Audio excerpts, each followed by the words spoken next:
I still remember the exact moment my heart stopped for the second time in my life. I was standing in the middle of my kitchen, holding a cup of chamomile that had gone cold in my hand, when the invitation slid out of the cream-colored envelope. Gold foil letters, elegant script, the kind of thing you only see at weddings that cost more than most people's yearly salary. Lisa Marie Thompson and Mr. Daniel James Crawford request the honor of your presence.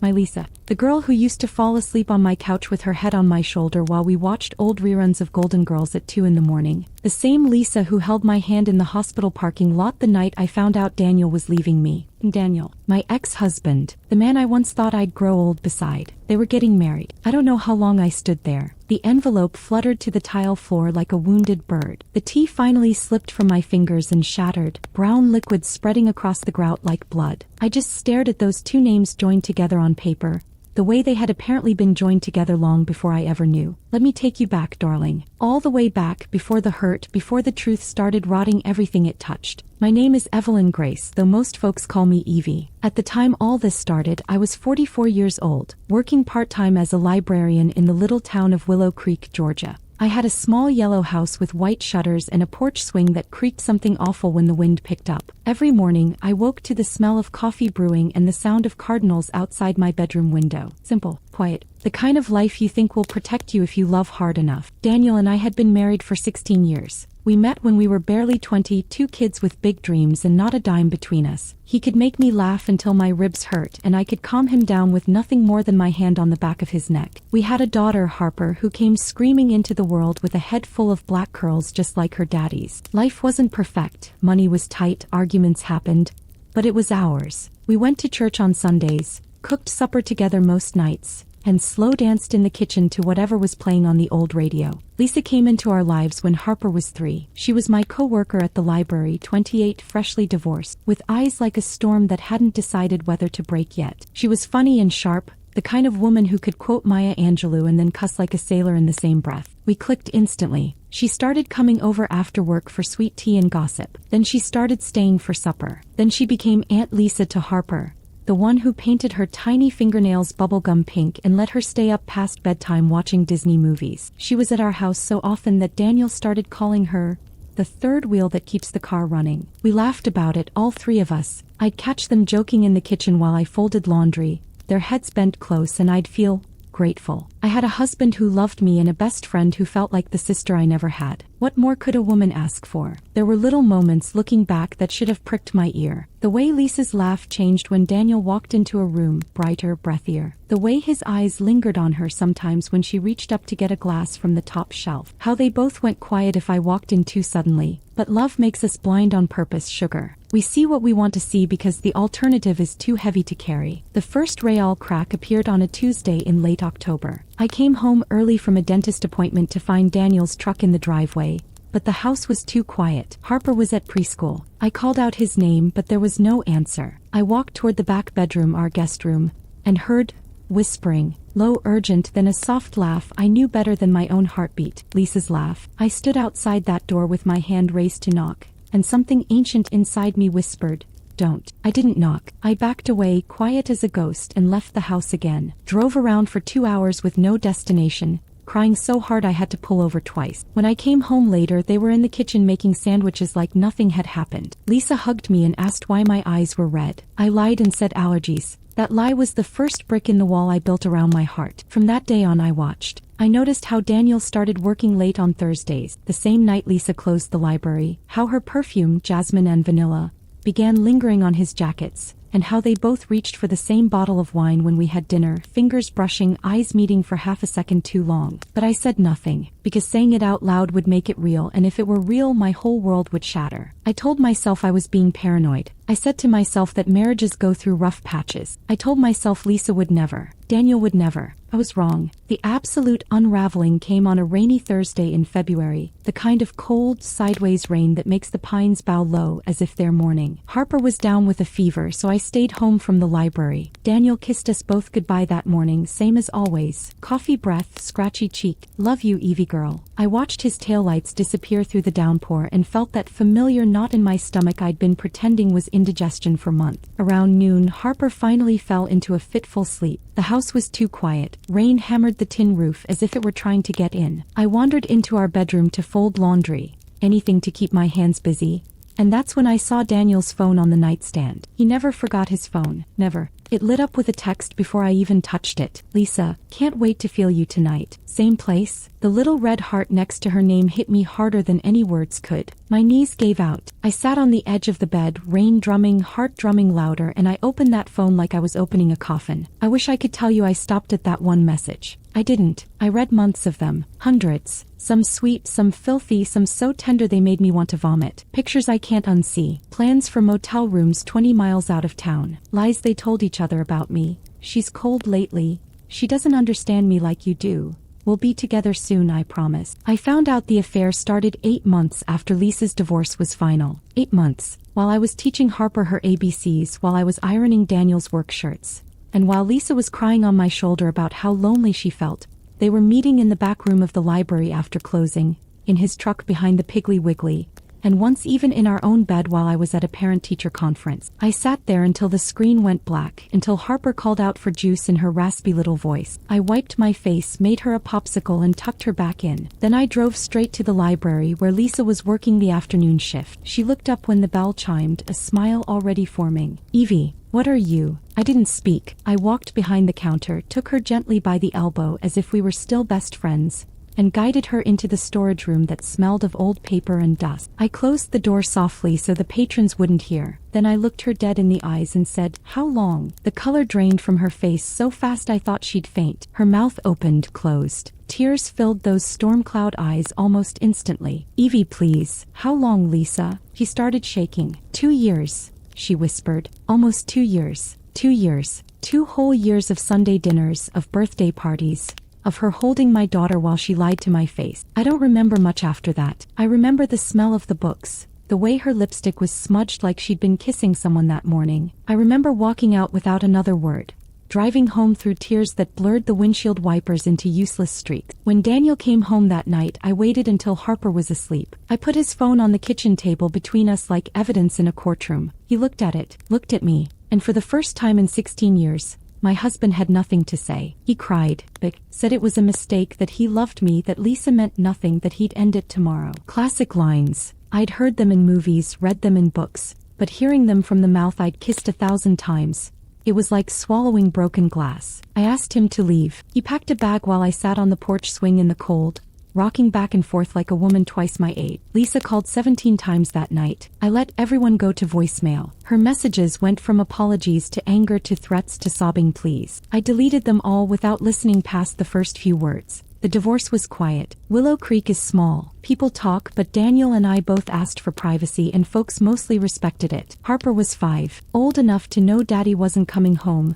young enough that I could still shield her from the ugliest parts. Daniel moved into a 1-bedroom above the hardware store. Lisa disappeared for 3 months.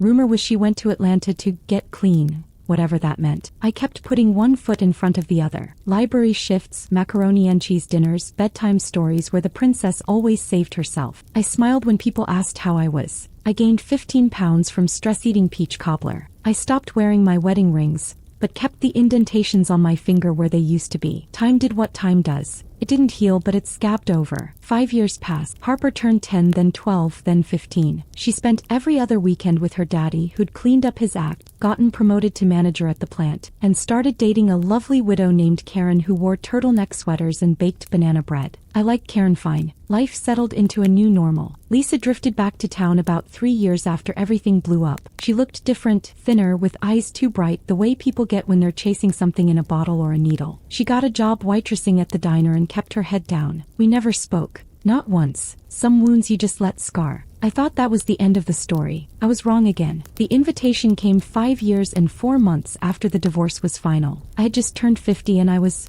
content. Not the wild, breathless kind of happy I had at 25, but the quieter kind. Sunday afternoons reading on the porch, Harper away at college on a partial scholarship, and a gentleman named Thomas, widower, owns the Feed and Seed, who brought me daisies on Fridays and never stayed the night unless I asked. Life had smoothed its sharp edges. I thought the worst was behind me. Then that cream envelope arrived. I recognized Lisa's handwriting on the front before I even saw the return address. My fingers went numb. I carried it inside, set it on the counter unopened, and stared at it for a full day. Finally, on a Saturday morning when the light through my kitchen window was soft and golden, I slid it open with a butter knife. Inside was a photograph. Daniel in a navy suit, arm around Lisa in a silk dress the color of magnolia blossoms. They were smiling like people who had never hurt anyone in their lives. Save the date for 6 months from now. A destination wedding in Savannah. Something elegant with Spanish moss and string lights. I laughed. Not a happy laugh, but the kind that starts in your belly and comes out sounding like a sob. Thomas found me an hour later sitting on the floor with my back against the cabinets, the photo in one hand and a cup of coffee gone cold in the other. He didn't ask questions. He just sat down beside me, put his arm around my shoulders, and let me lean into him until the shaking stopped. That night, I did something I hadn't done in years. I called my cousin Rita in Atlanta,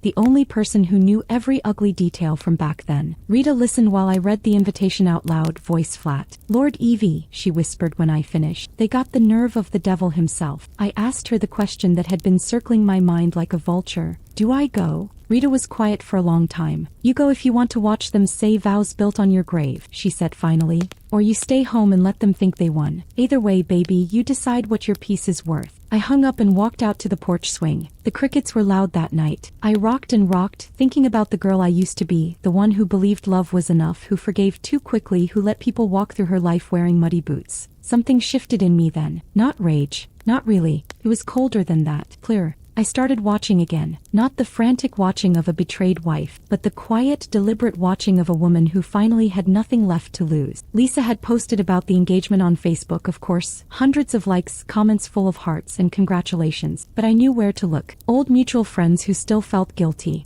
A bartender at the roadhouse outside town. Even Harper, home for summer break, let slip that her daddy seemed happier than he's been in years. And then there was Lisa's sister, Melanie, whom I ran into at the grocery store one afternoon. Melanie had never liked what her sister did to me. We stood between the cantaloupes and the watermelon, pretending to check for ripeness while she talked in a low voice. "She's clean now, Evie. Supposed to be. Been to rehab twice. Daniel paid for the last one. They're calling it their redemption story." Melanie's mouth twisted. Redemption doesn't erase what they did, just makes it convenient to forget. Rehab twice. I felt the old ache bloom in my chest, but underneath it was something steadier. Knowledge. I spent the next 3 months preparing the way some women plan weddings. Quietly, meticulously, with spreadsheets and late-night phone calls and favors called in from people who still believed in justice. I learned things I wish I'd never had to know. How Lisa had been stealing oxycodone from her mama's medicine cabinet as far back as our Thursday night wine evenings. How Daniel drove her to a dealer in Macon more than once when she was shaking too hard to hold the wheel. How she overdosed the week after I found out about the affair. Daniel told people it was the flu.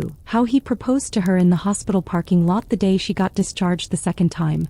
Like almost losing her made everything they'd done to me disappear. I gathered proof the way you gather kindling. Medical records. Melanie slipped me text messages from years ago that Lisa had forgotten were still on an old phone, and a voicemail from Daniel to a friend bragging that marrying her will finally make it right. I put it all in a plain manila envelope. No return address. The engagement party was held at the country club. White tablecloths, champagne fountains, and Lisa in a backless white dress that cost more than my first car. I wasn't invited, of course, but small towns have back doors, and I still had friends who believed in balancing scales. I paid a server's cousin, a sweet boy saving for community college, $200 to place that envelope on the head table right when Daniel stood up to make his toast. The boy tucked it under a bouquet of white roses, then vanished into the kitchen. I waited in my car across the street, windows down, cicadas screaming in the oaks. At 8:47 p.m. my phone buzzed. A text from Melanie. "It's done." I didn't watch the fallout in person. I didn't need to. Melanie sent voice notes the next day.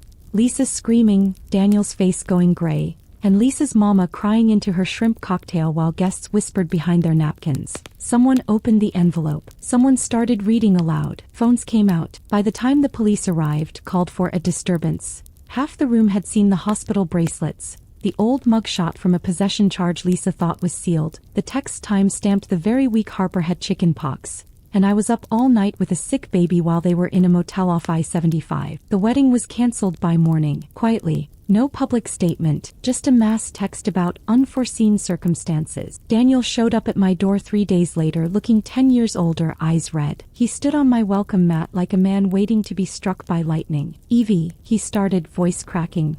"Why?" I looked at him for a long moment. The porch light flickered on, moths dancing around us. "Because you don't get to rewrite history, Daniel. Not with my pain as the ink." He opened his mouth and closed it. Then he left. I heard later he moved to Florida. Lisa checked into a third rehab, this one state-funded. Some say she's waitressing again in Savannah. Some say she's gone for good. I don't keep track anymore. After it was all over, the quiet that came into my house was different than any quiet I'd ever known. It wasn't the hollow quiet of those first months after Daniel left, when every creak of the floorboards sounded like footsteps that would never come home again. It wasn't the careful quiet of pretending to be all right for Harper's sake. This was a clean quiet, like the morning after a hard rain when the air smells washed and the birds start singing again before you even realize the storm has passed. I didn't feel triumphant. That's what people expect when they hear a revenge story. Some fireworks, a woman standing on a hill with her fists raised to the sky. But revenge, when it finally comes, tastes more like ash than honey. What I felt was empty. And then slowly, like warm water rising in a tub, that emptiness started to fill with something gentler. Thomas kept bringing daisies. He never asked me to explain the rumors that floated through town like smoke. Lisa's mama leaving church mid-service in tears. Daniel's truck for sale overnight. The country club manager quietly asking members not to speak about the incident. Thomas just showed up with his quiet smile and his strong hands, fixed the loose board on my porch and sat with me while I stared at nothing. One Sunday in early fall, I drove out to the old cemetery where my own mama and daddy are buried. I took a little bunch of grocery store carnations, pink ones, mama's favorite, and I sat on the grass between their stones. The wind was soft, carrying the smell of cut hay from the field next door. I talked out loud the way I used to when I was a girl and thought they could still hear me. "Mama," I said, tracing her name carved in granite. "I did something hard. I don't know if it was right or if it was wrong. I just know I couldn't let them stand up in front of God and everybody and pretend none of it happened. Pretend I didn't matter." A ladybug landed on my wrist. I watched it crawl, red wings shining like it was carrying its own little light. "I was so angry for so long," I whispered. Angry at them, angry at myself for not seeing, angry at the years I lost. "But Mama," holding on to that anger was like drinking poison and waiting for them to die. "I'm tired of being poisoned." I cried then, quiet tears that soaked into the grass. And for the first time since the day I found those text messages, I felt the anger leave my body, the way a fever finally breaks, suddenly and then all at once. When I got home, Harper was sitting on my front steps waiting for me. She'd driven in from Athens without telling me, her duffel bag at her feet, hair twisted up in a messy knot the way she's done since middle school. She stood when she saw me, eyes searching my face the way children do when they're trying to decide if their parent is still the safest place in the world. "Mama," she said, voice small. "Daddy called. He told me everything about Miss Lisa, about what you did." I braced myself. Harper had always loved her Aunt Lisa something fierce. I waited for accusation, for tears, for the words no mother ever wants to hear. Instead, she walked straight into my arms and held on so tight I could feel her heartbeat against mine. "I'm proud of you,"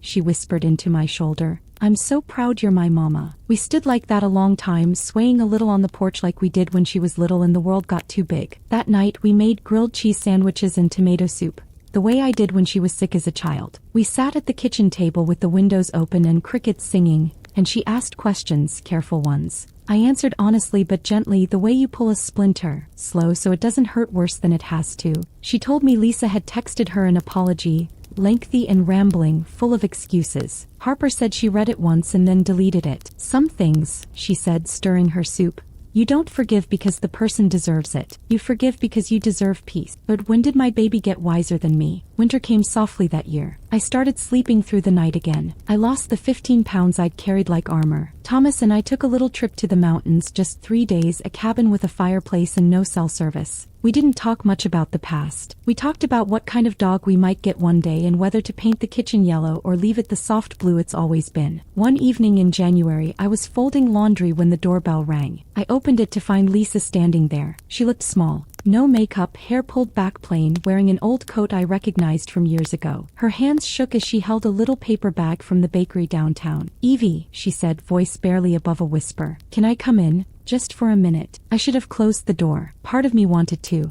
But something in her eyes, something broken open and raw, made me step aside. We sat at the kitchen table. He put the bag between us. Inside were 2 molasses cookies, the kind we used to buy on payday and eat in the library break room. "I'm 6 months sober," she said, staring at her hands. "Third time's the charm, I guess." A tiny sad laugh. I didn't speak. "I don't expect forgiveness," she went on quickly. "I don't deserve a damn bit of it. What I did to you, there's no excuse big enough. I was sick, Evie. Sick in my head and my heart, and I let that sickness hurt the best person I ever knew." Tears rolled down her cheeks, but she didn't wipe them away. "I just needed to say it to your face. I'm sorry. I'm so sorry I stole your family, your peace, your trust. I'm sorry I made you feel like you weren't enough when you were always, always more than enough." The clock on the wall ticked loudly in the silence. I reached across the table and took one of the cookies. It was still warm. "Thank you for saying it," I said finally. My voice was steady. I needed to hear it. "But Lisa, some doors, once they're broken down, you don't open again. You build new ones." She nodded like she'd known that was coming. "I wish you healing," I told her, and I meant it. Real healing. The kind that sticks. She stood, wiped her face with her sleeve, and left the other cookie on the table like an offering. After she was gone, I sat there a long time. Then I took both cookies, crumbled them into the trash, and washed the crumbs down the sink. Some sweetness rots if you try to hold on to it too long. Spring came early that year. Spring came early that year, like the Lord himself decided I'd waited long enough for something soft. The dogwoods bloomed pink and white along the driveway, and every morning I woke to the smell of honeysuckle drifting through the screens. Harper graduated from college in May, summa cum laude, criminal justice major, because my girl decided early she wanted to spend her life making sure people who break things have to answer for it. She walked across that stage in Athens with the biggest smile I've ever seen, and when she hugged me afterward, her cap tassel tickled my cheek the same way her curls used to when she was 5. Thomas was right there beside me in the audience, holding my hand like it was the most natural thing in the world. He'd asked me to marry him the winter before, quiet-like, on a Tuesday night while we were washing dishes. No ring yet, he said. He wanted me to pick it out myself. Just his mama's little sapphire on a chain around my neck until we were ready. I said yes without hesitation. Some loves sneak up on you at 20. Others wait until you're 50 and finally know what you're worth. We got married in my backyard in September, nothing fancy, just folding chairs under the pecan tree. Harper as my maid of honor in a sundress the color of butter, Thomas in his Sunday suit, and 30 of the people who'd carried me when I couldn't walk. The same preacher who married Daniel and me all those years ago stood up and repeated the vows,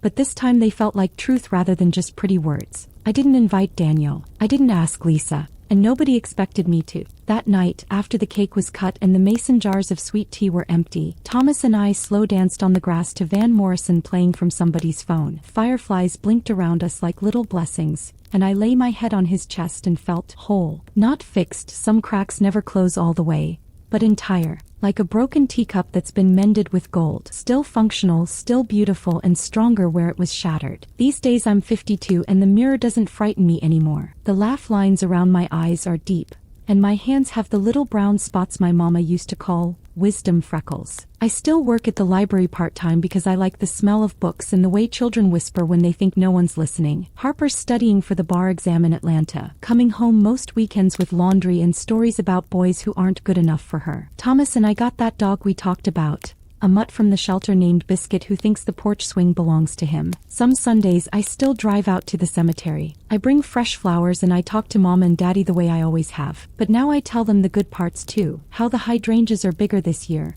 How Harper wants to be called Your Honor one day. How Thomas kisses the back of my neck when he thinks I'm asleep. And sometimes, only sometimes, I talk about forgiveness. Because here's what nobody tells you about carrying hurt for years. It's heavy, but letting it go is heavier in a different way. It takes more strength to lay the burden down than it does to keep dragging it. I forgave Daniel in the end. Not for his sake, Lord knows he doesn't deserve it, but because hating him was still giving him a room in my heart and I needed that room for joy. Lisa, I don't know where she is. Last I heard she was clean, living quietly in Charleston with a cousin, working nights at a women's shelter. Maybe she's making amends the long, slow way you're supposed to. Perhaps she's not. That part isn't mine to carry anymore. What I know is this: betrayal doesn't get the final word. Not if you refuse to let it. You can be broken open and still choose to grow toward the light. You can lose everything you thought defined you, husband, best friend, the illusion of safety, and still build something truer on the ruins. I learned that peace isn't the absence of pain, it's the presence of grace when the pain is still there. So if you're listening tonight and somebody's hurt you so deep you can't see straight, if you're wondering whether you'll ever breathe without that ache in your chest, hear me, sugar. You will. One morning you'll wake up and the first thing you feel won't be anger. One day you'll laugh without checking to see if it's allowed. One evening you'll dance in the grass under fireflies with a good man's arms around you. And you'll realize the story didn't end when they broke your heart. It just turned the page. And that new chapter, it can be the most beautiful one yet. Now I've got to ask you, darling, because I always do. If you'd been in my shoes, standing there with that envelope full of truth in trembling hands, would you have sent it? Would you have watched them build their happiness on the grave of yours?